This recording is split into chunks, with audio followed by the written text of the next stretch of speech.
రోహిత్ వేముల హత్యకు కారణమైన వారికి బీజేపీలో ప్రమోషన్లు ఇస్తున్నారని ఫైర్ అయ్యారు డిప్యూటీ సీఎం భట్టి విక్రమార్క. రాష్ట్ర బీజేపీ అధ్యక్షుడిగా రామచంద్రరావు నియామకం సరికాదని ఢిల్లీలో చెప్పారు. రోహిత్ వేముల కేసును మళ్లీ విచారణ చేసేందుకు కోర్టును ఆశ్రయించామన్నారు. తెలంగాణలో త్వరలోనే రోహిత్ వేముల చట్టం తీసుకొస్తామన్నారు భట్టి విక్రమార్క.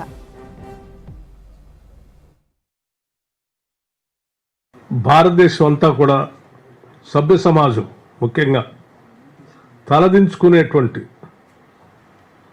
సంఘటన రోహిత్ వేముల హైదరాబాద్ సెంట్రల్ యూనివర్సిటీలో ఆత్మహత్య చేసుకుంటూ తను రాసినటువంటి నోట్లో మాటలు కానీ అతను అంతకుముందు Hyderabad university central university vice ఛాన్సలర్కి రాసిన లేఖలో కానీ ముఖ్యంగా ఇక్కడ అడ్మిషన్స్ తీసుకునేటువంటి దళిత విద్యార్థులందరికీ అడ్మిషన్తో పాటు ఇంత విషయాన్ని ఒక తాడును కూడా ఇస్తే ఉరేసుకొని అది చచ్చిపోవటానికి పనికొస్తుందని చెప్పినటువంటి సంఘటన ఎంత మానసికంగా కలిచివేస్తే తప్ప ఎన్నో వ్యయ ప్రయాసాలు కోర్చి అనేక కష్టాలను అధిగమించి ఒక పిహెచ్డి స్థాయి వరకు వచ్చినటువంటి నవ యువకుడు చనిపోవటం ఒకటే నాకు మార్గం అని అనుకునేటువంటి పరిస్థితులు ఈ యూనివర్సిటీలో ఈ దేశంలో సృష్టించబడి ఉన్నాయి. ఇది చాలా బాధాకరం అని చెప్పిన ఆ రాతలు నిజంగా దేశం మొత్తాన్ని కలిసివేసింది.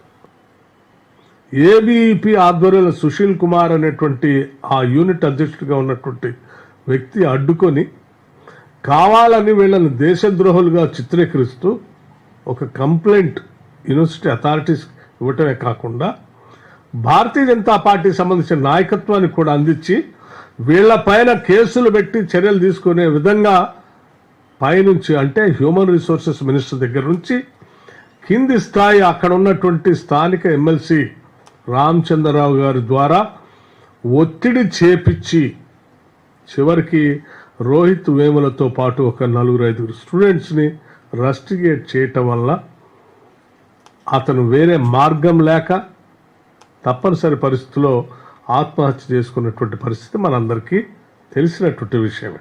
ఆ రోజు సభ్య సమాజం అంతా తలదించుకుంది. ఇటువంటి పరిస్థితుల్ని కల్పిస్తున్నటువంటి భారతీయ జనతా పార్టీ నాయకత్వాన్ని తప్పుపట్టింది. కానీ దురదృష్టం మరొకసారి భారతీయ జనతా పార్టీ అటువంటి వారిపైన చర్యలు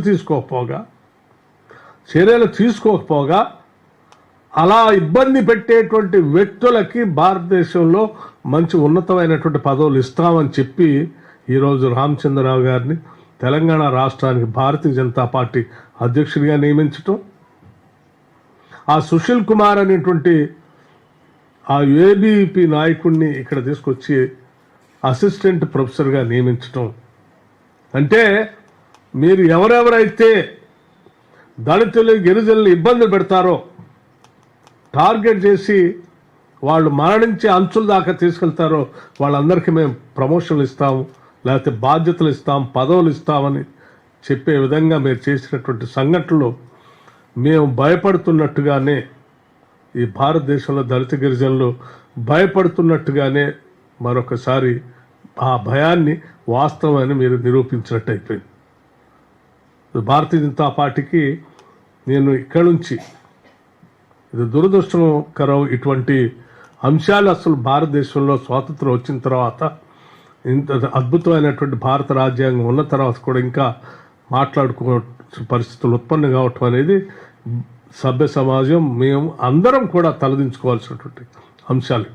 ఇటువంటి బాధ్యులైనటువంటి వారిపైన చర్యలు తీసుకోకుండా ఉన్నతమైనటువంటి పదవులు ఇస్తూ వాళ్ళు ప్రోత్సహిస్తున్నందుకు భారతీయ జనతా పార్టీ దేశ ప్రజలందరికీ భారత రాజ్యాంగాన్ని గౌరవించే ప్రతి పౌరుడికి క్షమాపణలు చెప్పాలి.